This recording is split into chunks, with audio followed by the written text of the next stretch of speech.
ओम शांति। 27 अक्टूबर 2022 के महावाक्य हैं, मीठे बच्चे, तुम्हें इस पतित दुनिया से अपना बुद्धि योग निकाल बेहद का सन्यासी बनना है। सन्यासी माना पूरे पवित्र और पक्के योगी।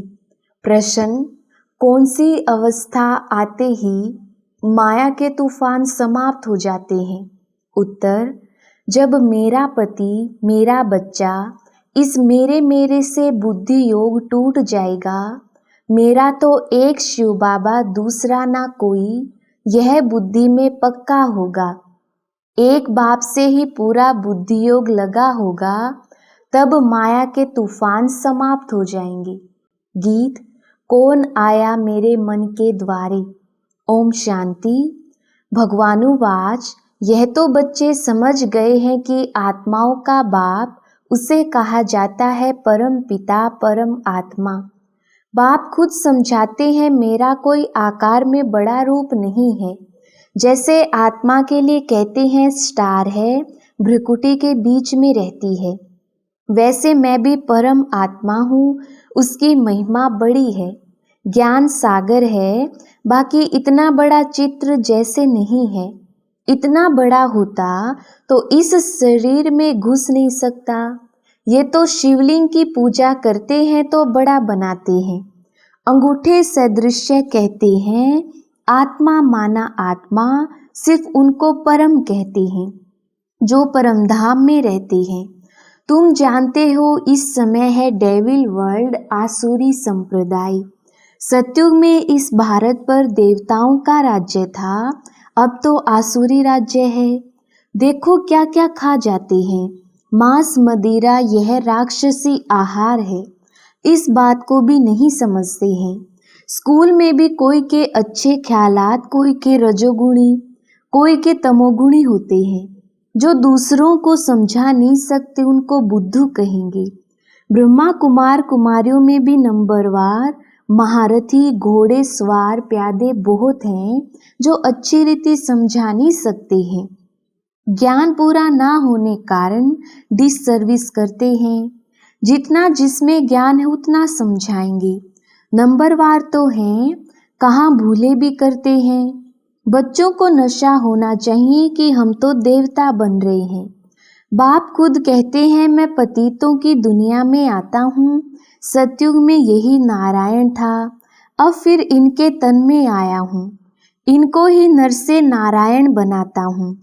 नंबर 1 पूज्य भी यह था, अब नंबर 1 पुजारी भी ये बना है। फिर इनका ही ऑलराउंड पार्ट है। यह मेरा मुकर्रर तन है, यह चेंज नहीं हो सकता।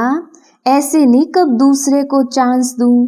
यह ड्रामा बना बनाया है, इसमें चेंज नहीं हो सकती। बाबा कहते, मैं आता हूँ पतितों की दुनिया में, परंतु कोई को पतित कहो तो बिगड़ पड़ेंगे। परंतु जब भगवानुवाच है कि सब आसुरी संप्रदाय हैं, तो मानना पड़ेगा। भगवान माना भगवान निराकार, ना ब्रह्मा, ना विष्णु, ना शंकर, ना कृष्ण। कहते हैं मैं परमात्मा भी तुम्हारे जैसा हूँ। भगवानुवाच, मैं तुमको राजयोग सिखाने आया हूँ। योग की कितनी महिमा है। बहुत योग आश्रम खुले हैं, उसमें हठ योग आदि सिखलाते हैं। परंतु तुम योग बल से सारे विश्व को स्वर्ग बनाते हो, विश्व को परिवर्तन करते हो। सारी दुनिया तो योग में नहीं रहती। योग की कितनी महिमा है, जिससे खास भारत स्वर्ग बनता है, परंतु कोई को पता नहीं तो इसको स्वर्ग किसने बनाया है। जरूर ऐसा कोई स्वर्ग बनाने वाला होगा। बाप कहते हैं, मैं ही आकर देवता बनने का कर्म सिखलाता हूँ। ये तो बड़ा सहज है। वह बहुत यज्ञ करते हैं, यहाँ तुम कोई यज्ञ हवन करते हो क्या? धूप भी खुशबू के लिए जलाते हैं, बाकी यहाँ कर्म कांड की कोई बात नहीं। तो बाप अपना परिचय देते हैं कि मैं आत्मा हूँ जैसे तुम हो, परंतु मैं पुनर्जन्म नहीं लेता हूँ। जन्म लेता हूँ परंतु मरण में नहीं आता। मेरी जयंती मनाते हैं, मैं इस तन में पढ़ाने के लिए आता जाता रहता हूँ, तो इसको मृत्यु नहीं कहेंगे। मैं आता हूँ देवता बनाने। अब जो आकर पढ़ेंगे भी वही जिन्होंने कल्प पहले पढ़ा होगा। बहुत काल से बिछड़े हुए वही सिकिलदे बच्चे हैं, दूसरे थोड़ी 84 जन्मों में आते हैं। हम ही सारा 84 का चक्र लगाते हैं। मनुष्य तो बहुत जन्म लेने से तंग होते हैं। तुमको कहेंगे हम 84 के चक्र में नहीं आना चाहते हैं, परंतु हम कितने पहलवान हैं जो और ही खुश होते हैं। हम इस 84 के चक्र को याद करते करते चक्रवर्ती राजा बन जाते हैं। उन्हों के झंडे में भी चक्र है, फिर उन्होंने चरखा बना दिया है। उनके सामने तुम्हारा कोट ऑफ आर्म्स ठीक है, ऊपर में शिव बाबा, नीचे त्रिमूर्ति और चक्र बिल्कुल ठीक लगा है। ये तुम्हारा शिव का झंडा बिल्कुल ठीक है। तुमको समझाया है सन्यास 2 प्रकार का है।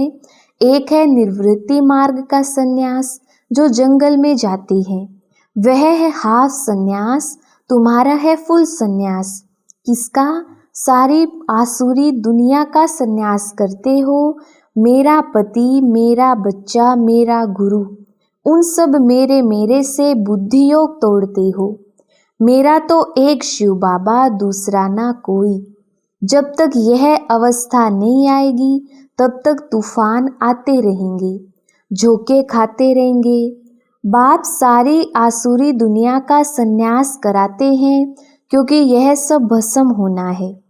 वो ऐसे नहीं कहते सब भस्म होना है। तुम रहते संबंधियों के बीच में हो, परंतु उनको देखते बुद्धि वहां लगी हुई है। मेरा कुछ है नहीं, तो काम क्रोध किससे होगा? ये युक्ति बहुत अच्छी है, परंतु जब बुद्धि में बैठे, इसको राजयोग कहा जाता है। तुम योग लगाते हो, राजाई लेते हो, वह है हठ योग। यह गुह्य पॉइंट्स हैं। योगी तो दुनिया में बहुत हैं, परंतु बाबा कहते हैं एक का भी मेरे से योग नहीं है। मेरे बदले मेरे निवास स्थान ब्रह्म तत्व से योग है। जैसे भारतवासी अपने निवास स्थान हिंदुस्तान को अपना धर्म समझ बैठे हैं, वैसे वो भी अपने को ब्रह्म का बच्चा समझते हैं। बच्चे भी नहीं कहते, बच्चा कहें तो फिर वर्षा चाहिए। वो तो कहते हैं कि तत्व में लीन होंगे। बाबा को तो अनुभव है, बहुत सन्यासियों गुरुओं से अनुभव किया। अर्जुन को भी दिखाते हैं बहुत गुरु थे। तुम सब अर्जुन हो। इस समय सारी दुनिया पर रावण का राज्य है, सारी दुनिया लंका है। एक सिलान का बेट लंका नहीं, वह हद की लंका है, परंतु बेहद की लंका तो सारी दुनिया है। अब सारी दुनिया पर रावण का राज्य है। राम के राज्य में इतने मनुष्य नहीं थे। जब राम राज्य है तो रावण राज्य नहीं। कहाँ चला जाता है? नीचे पाताल में चला जाता है। फिर रावण राज्य आता है तो राम राज्य नीचे चला जाता है। ड्रामा है ना।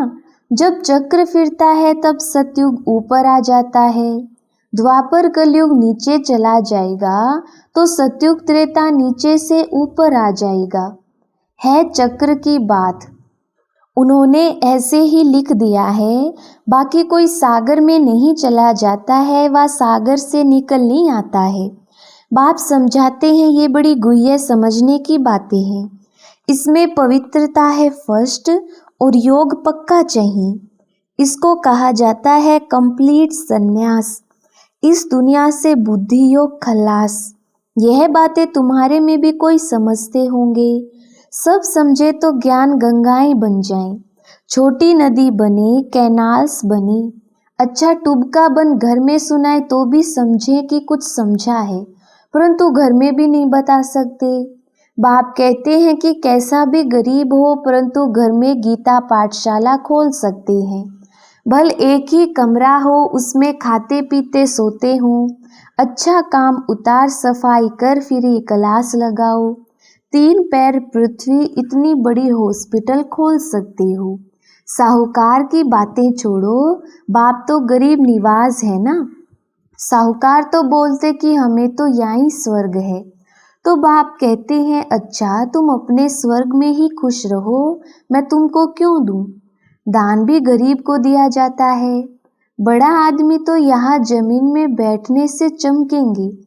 तो बाबा कहते हैं कि भल अपने महलों में रहो, मेरे पास तो गरीब आए जो अच्छी रीति पढ़ें। अगर दूसरे को नहीं सुना सकते तो छोटा तालाब भी नहीं ठहरे। तुमको तो बड़ी नदी बनना है, मम्मा बाबा को फॉलो करना है, परंतु घर में भी नहीं सुना सकते तो चुल्लू पानी की तरह भी नहीं ठहरी। बाबा को तो मजा आएगा ज्ञान गंगाओं के सामने। कई बाबा के सम्मुख सुनते हैं तो खुश होते हैं, परंतु यहाँ से उठे सीढ़ी नीचे उतरे तो नशा भी उतरता जाता है। फिर घर पहुँचे तो फिर वही झरमोई झगमोई चालू। बाबा तो चलन से समझ जाते हैं, आते हैं मिलने, कहते हैं मेरा पति मेरा बच्चा है। अरे तुमको पति कहाँ से आया? आती हो स्वर्ग में चलने, फिर भी मेरे मेरे में फंसी हो। अच्छा इतना डोज काफ़ी है, देना इतना चाहिए जितना हजम कर सकें। बाबा ने नटशेल में बताया है, योग से तुम स्वर्ग की स्थापना कर रही हो, बाकी बादशाही के लिए नॉलेज चाहिए। 2 सब्जेक्ट हैं। बाबा भी योग में रहने का पुरुषार्थ करते हैं, तब कहते हैं ना बिसरो ना याद रहो। अच्छा मीठे मीठे सिकिलधे बच्चों प्रति माता पिता बाप दादा का याद प्यार और गुड मॉर्निंग। रूहानी बाप की रूहानी बच्चों को नमस्ते। हम रूहानी बच्चों की रूहानी बाप दादा को याद प्यार गुड मॉर्निंग और नमस्ते जी। धारणा के लिए मुख्य सार।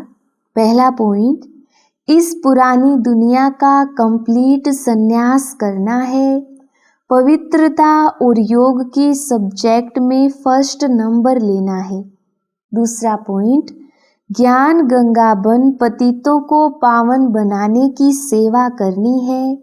मम्मा बाबा को फॉलो कर बड़ी नदी बनो। वरदान, ब्राह्मण जीवन में कम खर्च बाला नशीन बनने वाले अलौकिकता संपन्न भव। विस्तार, इस अलौकिक ब्राह्मण जीवन का विशेष स्लोगन है कम खर्च बाला नशीन। खर्चा कम हो लेकिन प्राप्ति शानदार हो, अर्थात रिजल्ट अच्छे से अच्छी हो। अलौकिकता संपन्न जीवन तब कहेंगे जब बोल में कर्म में खर्च कम हो, कम समय में काम ज्यादा हो, कम बोल में स्पष्टीकरण ज्यादा हो, संकल्प कम हो लेकिन शक्तिशाली हो। इसको कहा जाता है कम खर्च बाला नशीन। जो सर्व खजाने कम खर्च करते हैं उनके भंडारे भरपूर हो जाते हैं। स्लोगन, बाप और सेवा से सच्चा प्यार है तो परिवार का प्यार स्वतः मिलता है। मातेश्वरी जी के अनमोल महावाक्य। अब यह जो शिरोमणि गीता में भगवानुवाच है, बच्चे यहाँ जीत है वहाँ मैं हूँ, यह भी परमात्मा के महावाक्य हैं। पहाड़ों में जो हिमालय पहाड़ है उसमें मैं हूँ, और सांपों में काली नाग मैं हूँ। इसलिए पर्वत में ऊंचा पर्वत कैलाश पर्वत दिखाते हैं और सांपों में काली नाग। तो इससे सिद्ध है कि परमात्मा अगर सर्व सांपों में केवल काले नाग में है तो सर्व सांपों में उसका वास नहीं हुआ ना। अगर परमात्मा ऊंचे ते ऊंचे पहाड़ में है, गोया नीचे पहाड़ों में नहीं है, और फिर कहते हैं जहाँ जीत वहाँ मेरा जन्म, गोया हार में नहीं हूँ। अब यह बातें सिद्ध करती हैं कि परमात्मा सर्वव्यापी नहीं है। एक तरफ ऐसे भी कहते हैं और दूसरे तरफ ऐसे भी कहते हैं कि परमात्मा अनेक रूप में आते हैं। जैसे परमात्मा को 24 अवतारों में दिखाया है। कहते हैं कचमच आदि सब रूप परमात्मा के हैं। अब यह है उनका मिथ्या ज्ञान। ऐसे ही परमात्मा को सर्वत्र समझ बैठे हैं जबकि इस समय कलयुग में सर्वत्र माया ही व्यापक है, तो फिर परमात्मा व्यापक कैसे ठहरा? गीता में भी कहते हैं कि मैं फिर माया में व्यापक नहीं हूँ। इससे सिद्ध है कि परमात्मा सर्वत्र नहीं है। दूसरा पॉइंट, अब यह तो हम जानते हैं कि जब हम निराकारी दुनिया कहते हैं तो निराकार का अर्थ यह नहीं कि उनका कोई आकार नहीं है। जैसे हम निराकारी दुनिया कहते हैं तो इसका मतलब है जरूर कोई दुनिया है, परंतु उसका स्थूल सृष्टि मुआफिक आकार नहीं है। ऐसे परमात्मा निराकार है, लेकिन उनका अपना सूक्ष्म रूप अवश्य है। तो हम आत्मा और परमात्मा का धाम निराकारी दुनिया है। जब हम दुनिया अक्षर कहते हैं तो इससे सिद्ध है वो दुनिया है और वहाँ रहते हैं, तभी तो दुनिया नाम पड़ा। अब दुनियावी लोग तो समझते हैं परमात्मा का रूप भी अखंड ज्योति तत्व है। वो हुआ परमात्मा के रहने का ठिकाना, जिसको रिटायर्ड होम कहते हैं। तो हम परमात्मा के घर को परमात्मा नहीं कह सकते हैं। अब दूसरी है आकारी दुनिया, जहाँ ब्रह्मा विष्णु शंकर देवताएं आकारी रूप में रहते हैं। और यह है साकारी दुनिया, जिनके दो भाग हैं। एक है निर्विकारी स्वर्ग की दुनिया, जहाँ आधा कल्प सर्वदा सुख है, पवित्रता और शांति है। दूसरी है विकारी कलयुगी दुख और अशांति की दुनिया। अब वो दो दुनियाएं क्यों कहते हैं? क्योंकि यह जो मनुष्य कहते हैं स्वर्ग और नरक, दोनों परमात्मा की रची हुई दुनिया है। इस पर परमात्मा के महावाक्य है, बच्चे मैंने कोई दुख की दुनिया नहीं रची, जो मैंने दुनिया रची है वो सुख की रची है। अब यह जो दुख और अशांति की दुनिया है, वो मनुष्य आत्माएं अपने आप को और मुझ परमात्मा को भूलने के कारण यह हिसाब किताब भोग रही है।